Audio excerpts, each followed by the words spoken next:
చిరంజీవి గారికి ఏమైంది? ఆ చేతికి హ్యాండ్ బ్యాగ్ ఎందుకుంది? అంటూ ఆ ఫోటోస్ బయటికొచ్చిన తర్వాత చాలామంది ఫ్యాన్స్ అనేవాళ్ళు టెన్షన్ పడుతున్నారు. అసలు ఏమైంది? ఏమైంది? అని జెప్పేసి. మరి ఆయనే దీనికి స్వయంగా రియాక్ట్ అయ్యాడు. ఒక పోస్ట్ కూడా పెట్టారు అని జెప్పేసి అంటున్నారు. మరి అంటే ఆ పోస్ట్‌లో ఆయన ఏం జెప్పాడు? చిరంజీవి గారు రీసెంట్గా ఫ్యాన్స్తో మీటప్ అయ్యారనమాట. అంటే ఎవరైతే మనశంకర వరప్రసాద్ సినిమా చూసి కొంతమంది అభిమానులు ఎన్నో ఊళ్ళ నుంచి వచ్చి ఆయనకు సక్సెస్గా అంటే కంగ్రాచులేషన్స్ చెప్పడానికి వచ్చారు. సో వాళ్ళందరినీ ఆయన టైం ఇచ్చి కలిసి సో వాళ్ళందరికీ ఫోటోలు కూడా ఇచ్చారనమాట. సో ఆ వీడియో అయితే ఫుల్ వైరల్ అయిపోయింది. మరి అందులో ఆ వీడియోలో చూస్తున్నప్పుడు ఆయన చేతికి ఒక చిన్న బ్యాండేజ్ ఉంది, అంటే లైక్ హ్యాండ్ బ్యాగ్ లాగా. సో అది సపోర్ట్ కోసం, అంటే చెయ్యి కిందకి ఇట్లా పడిపోతే నొప్పి వస్తుంది కదా, అది రాకుండా వేసుకుంటారు అది. సో డాక్టర్స్ సజెస్ట్ చేస్తారు అది వేసుకోవాలా వద్దు అని చెప్పి. సో అయితే ఆయన షోల్డర్కి ఒక చిన్న మైనర్ ఫ్రాక్చర్ అయితే దానికి ఏదో సర్జరీ చేశారంట. అది షూటింగ్లో జరిగిందని చెప్పి తెలుస్తుంది. మరి షూటింగ్ కూడా ఆయన కొంత రెస్ట్ తీసుకుంటున్నారు, ఒక 2-3 వీక్స్ అని చెప్పి, అది తగ్గే వరకు అని కూడా. సో మరి ఆయనకి కమింగ్ ఈ మంత్లోనే శిరీష్ గారి మ్యారేజ్ ఉందన్నమాట. సో దానికి కూడా అటెండ్ కావాల్సింది. దానికోసం అని చెప్పి ఇప్పుడు ఆయన ఏ షూటింగ్కి వెళ్లకుండా ప్రజెంట్ రెస్ట్ తీసుకుంటున్నారు. ఆ టైంకి ఆ మ్యారేజ్ చూసుకున్న తర్వాత మళ్ళీ బాబీ గారితో సినిమా ఆల్రెడీ స్టార్ట్ చేయాల్సిందనమాట. అలాగే శ్రీకాంత్ ఓదుల గారు ఖాళీ అయితే ఆ సినిమా మేకవర్ అవ్వాలి. సో ఇలా ఫాస్ట్గా సినిమాలను అయితే లైన్లో పెట్టారు చిరంజీవి గారు.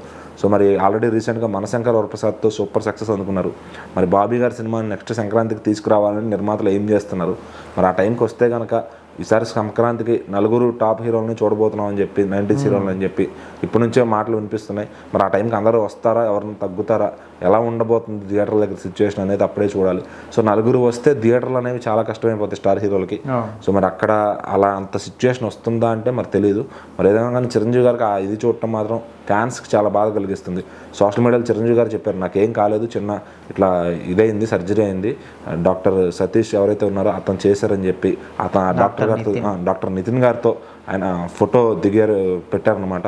సో ఈయన మాకు ఎప్పటి నుంచో తెలిసిన వ్యక్తి, మంచి డాక్టర్ అని చెప్పి. సో ఆయన సారథ్యంలో ఇదంతా జరిగింది. సో చాలా మంచిగా కేర్ తీసుకున్నారని చెప్పి కూడా ఆయన గురించి చెప్పడం జరిగింది. సో ఇక అందరూ ఫ్యాన్స్ అంతా గెట్ వెల్ సూన్ అని, ఆరోగ్యం జాగ్రత్త అని వారి అభిమానాన్ని తెలియజేస్తున్నారు అనమాట.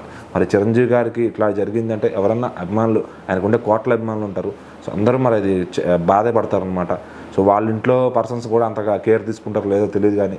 సో మరి హీరో గారికి ఇట్లా జరిగిందంటే ఏ హీరో అభిమానులైనా అట్లా ఇబ్బంది పడతారు. మామూలు చిరంజీవి గారి అభిమానులు కాకుండా మొత్తం ఇండస్ట్రీలో ఉన్న సినిమా అభిమానులు, ప్రేమికులు అందరూ కూడా చిరంజీవి గారు కోలుకోవాలని చెప్పి, ఇలాంటి వాటికి దూరంగా ఉండాలి, కొంచెం ఆరోగ్యం, షూటింగ్లు చేసేటప్పుడు కూడా జాగ్రత్త అని చెప్పి సూచనలు ఇస్తున్నారు. బట్ ఏదైనా కానీ మెగాస్టార్ ఊరికే అయిపోలేదు కాబట్టి ఆయన లైవ్లో దిగి ఆయన స్టంట్స్ అయినా సరే, రియల్ స్టంట్స్ ఈ ఏజ్లో కూడా ఆయన చేస్తున్నారంటే అది అందుకే ఆయన డెడికేషన్గా, ఆయన ఆ డిసిప్లిన్గా ఆయన మెగాస్టార్ అయ్యారు. సో ఆయన చూసి ఎంతోమంది హీరోలు ఇంకా స్ఫూర్తి తెచ్చుకొని ఇంకా పైకి వస్తున్నారు అన్నమాట.